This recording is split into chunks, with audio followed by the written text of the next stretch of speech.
nuevo. Creo que esta va a ser la última cápsula y les quiero hablar de la crianza respetuosa o crianza con apego como tal. Está muy de moda el término, pero creo que muchas veces ni siquiera sabemos qué significa exactamente. Me gusta mucho este término, fue acuñado por el doctor William Sears en los ochentas, pero él lo acuña porque se fundamenta teoría del apego, por eso crianza con apego, de el psicólogo Bowlby, que la hizo en los 60s, 70s. Y me gusta mucho el tema porque el doctor Sears decía que la crianza respetuosa o crianza con apego se da cuando ejercemos nuestra maternidad, paternidad, desde el instinto y no desde las crianzas de los expertos, ¿no? Alguien afuera de mí, ¿no? Que no me conoce a mí, ni mis rutinas, ni a mis hijos. Obviamente incluye otra serie de factores que ahorita vamos a ver, pero quiero quedarme aquí en esta parte del instinto que he estado mencionando a través de estas cápsulas y estas entrevistas. Nosotras y nosotros somos animales, mamíferos. Cuando nos empezamos a desconectar de nuestro deseo, en todos los sentidos, también el deseo sexual, para darle gusto a la cuestión social, para adaptarnos y entonces ser queridos, ¿no? Como mujeres sobre todo, nos tenemos que desconectar de nuestro deseo natural, de nuestra mujer loba, de nuestra mujer salvaje, que es una mujer libre, con un espíritu lúdico, una mujer medicina. Me separan de mi deseo para que entonces yo me subordine al patriarca, yo me subordine a todo este sistema y me desconecto también de mi útero. El útero es un músculo y como todo músculo, si yo no lo ejercito, se va a volver espástico, me voy a desconectar, no lo voy a sentir. En el útero, en la toltequidad, ¿no? Los chamanes toltecas decían que en el útero reside la percepción. Ellos consideraban que la mujer tenía una gran ventaja porque pues al ser portales, creadores, dadores de vida, en el útero tenemos el vacío de posibilidades infinitas de la creación. Allí está la intuición y también, por ejemplo, de acuerdo a alquimia, a filosofías orientales, allí está el tantien, la energía jara, que es justamente donde está la vitalidad, mi vitalidad, toda mi energía creadora.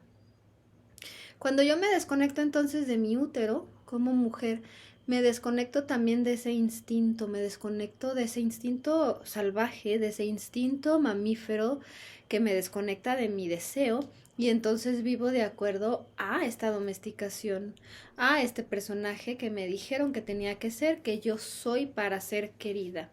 Y lo sigo repitiendo hasta mi edad adulta. Si esto sucede, cuando yo sea madre y no haya trabajado ese aspecto y no haya encontrado mi lado salvaje, mi lado medicina, mi libertad y mi propio deseo, entonces no voy a poder sentir, llamar, escuchar mi propio instinto para entonces yo saber cuál es la mejor crianza para mis hijos. Y por eso entonces estas generaciones que estamos tratando de hacer las cosas totalmente distintas en una crianza que no sea autoritarista, que sea respetuosa, que no sea violenta, que le dé espacio real a los niños, estamos perdidas. ¿Por qué? Porque al no trabajar en nuestras propias infancias, en nuestras propias heridas, no vamos ni siquiera a poder conectarnos con nuestra esencia salvaje, con nuestra esencia libre, con nuestro deseo, con nuestro útero.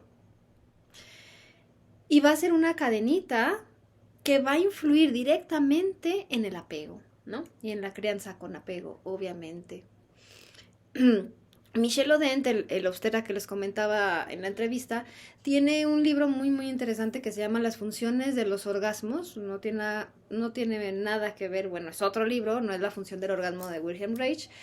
Y en las funciones de los orgasmos dice una cosa que a mí se me hizo interesantísima y sobre todo acertadísima, que al sistema no les sirve que estemos hombres y mujeres conectados a nuestra vitalidad y que entonces lo que el sistema hace es desconectarnos de tres cosas fundamentalmente. Nos quita el control de tres cosas fundamentalmente. La primera es nuestra sexualidad. La segunda, y que es una consecuencia de la primera, es de el parto, de la manera en la que nacemos. Y la tercera es de los estados trascendentales. Los estados trascendentales, esos en donde yo me conecto a la conciencia superior, en donde puedo expandir mi conciencia. Hay veces que podemos llegar a estados trascendentales con plantas sagradas, por ejemplo. Hay veces que a través de la meditación, diferentes tipos de trances, el parto es el momento ideal, este rito de iniciación, para experimentar un estado trascendental.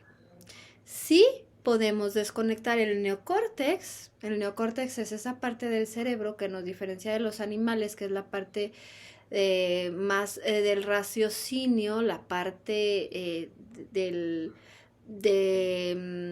diálogo, la parte que razona, como hace preguntas y contesta.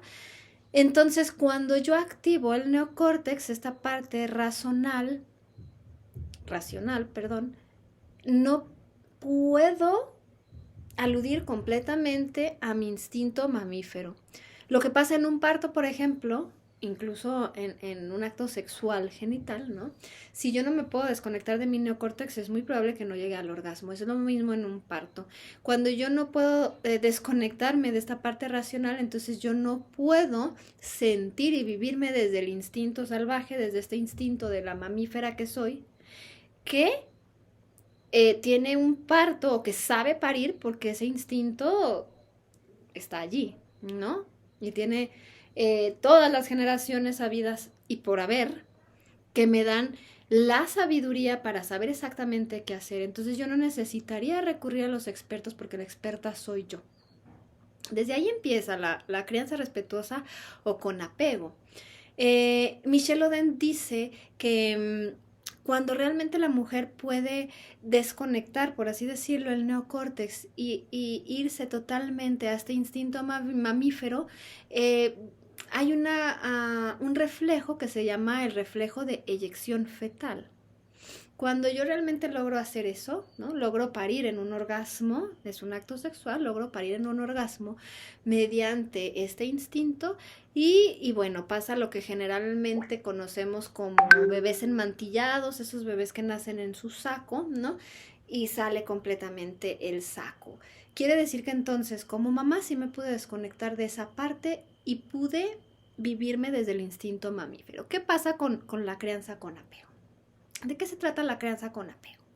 De justamente irme a vivirme desde esa sabiduría y no tener que depender de que alguien me diga cómo criar a mi hijo, porque si yo me vivo en coherencia, mis reacciones, mis acciones van a ser coherentes de acuerdo a este conocimiento y conciencia del personaje que si yo ya trabajé, lo deconstruí y estoy construyendo otro personaje y este personaje se conecta. Estas mamás logramos conectarnos a ese instinto y a esa intuición y sabemos que es lo mejor para nuestros hijos.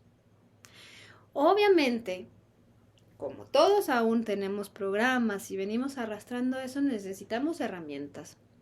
Para mí, lo esencial en la crianza respetuosa es conocer los procesos madurativos de mis hijos, los procesos neuronales, cosas tan básicas como saber que, por ejemplo, la empatía se forma como ya les había dicho, en el lóbulo, la corteza prefrontal, y que no el niño no puede sentir la empatía como la sentimos los adultos hasta que tiene aproximadamente 4 años. A los 4 años ese proceso madurativo a nivel neuronal ya sucedió.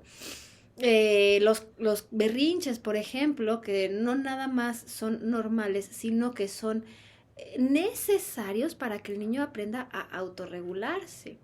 La cuestión es que vivimos en un mundo centrado en los adultos, ¿no? Como Laura Goodman dice, un mundo adultocéntrico, y no hay espacios para los hijos, para los niños. No hay un espacio en donde se pueda desarrollar de una manera natural, salvaje y libre, y que entonces esta crianza con apego sea realmente desde este instinto mamífero, desde esa coherencia biológica.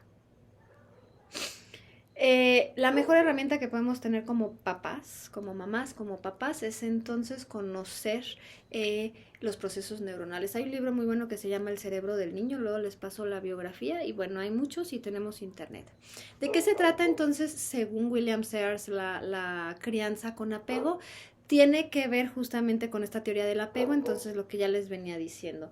Para que el lazo afectivo se lleve a cabo y el niño se desarrolle de la manera más sana posible, necesita primero el lazo del nacimiento, que tiene que ver sí o sí con el parto. La manera en cómo nazco va a definir mi capacidad de amar. Las primeras horas, esos 1000 minutos sagrados, la hora de después de nacer, en donde si se me da el niño incluso tiene la capacidad de reptar hacia mi pezón y amamantarse. Esa capacidad existe. Después de este lazo de nacimiento está la lactancia. Para que haya una crianza con apego, una crianza respetuosa, natural, desde esta teoría se recomienda una lactancia. Lo siguiente es esto de piel con piel. El llevar cargando al niño. El porteo, por ejemplo, con fulares, con rebozos, con canguros ergonómicos o simplemente en los brazos. Un niño necesita el cuerpo de su mamá. Los primeros 9 meses lo necesita muy, muy frecuentemente. El cuarto es el colecho que ya lo hablé, que es dormir con el niño, dormir lo más cerca al niño posible. Le va a dar una seguridad y va a favorecer el vínculo afectivo y la lactancia. Por aquí tengo mi acordeón porque luego se me pasa alguno. El siguiente es el cuidado, tener cuidado con el adiestramiento. Y es esto que tiene que ver con el instinto y con los expertos. Con las rutinas, los niños sienten una seguridad al tener una rutina, sí. Yo sí creo que una rutina es ideal para que los niños crezcan sintiéndose seguros. Sin embargo, muchas veces nos vamos a esos extremos en donde si el experto dice que haga esto, tengo que hacerlo así. Perdemos esta capacidad del instinto materno, del instinto mamífero. Entonces hay que tener cuidado con ese tipo de adiestramientos tal cual. Lo siguiente es mantener un equilibrio. Y esto se me hace sumamente importante. En estos días se habla mucho de la crianza con apego y creemos, mucha gente tendemos a pensar, ¿no? O tienden a pensar que la crianza con apego es no poner límites. Porque sí tengo que tener una autoridad. Sin embargo, se ha ido a un extremo en donde simplemente no sabemos como mamás poner límites de manera amorosa. Es muy difícil y es muy difícil porque justamente vamos a reaccionar desde nuestro programa. Entonces, el buscar el equilibrio entre sí poner límites, pero ponerlos de una manera amorosa, el reconocer los procesos de mi hijo, los procesos madurativos y poder llevar esa crianza en equilibrio. Es muy importante. Eso es una de las bases de la crianza con apego. Y bueno, lo último es que según esta teoría es necesario que estén ambos padres. Sí, definitivamente, ¿no? Y más los que sabemos estas cuestiones de la importancia de la tribu, de los roles, desde las jerarquías en los sistemas. sabemos que es necesario que estén ambas figuras, ¿no? Cuando hay la ausencia de una, entonces va a haber conflictos que vienen de esa falta de integración de arquetipo paterno, ¿no? Cuando hay la falta del papá o de una figura paterna. Y bueno, ya me extendí, entonces este fue el último tema de las cápsulas. Muchas gracias por su atención. Cualquier cosa que quieran aclarar, que quieran extender, con mucho gusto, nada más díganme y lo hacemos. Muchas gracias. Bye.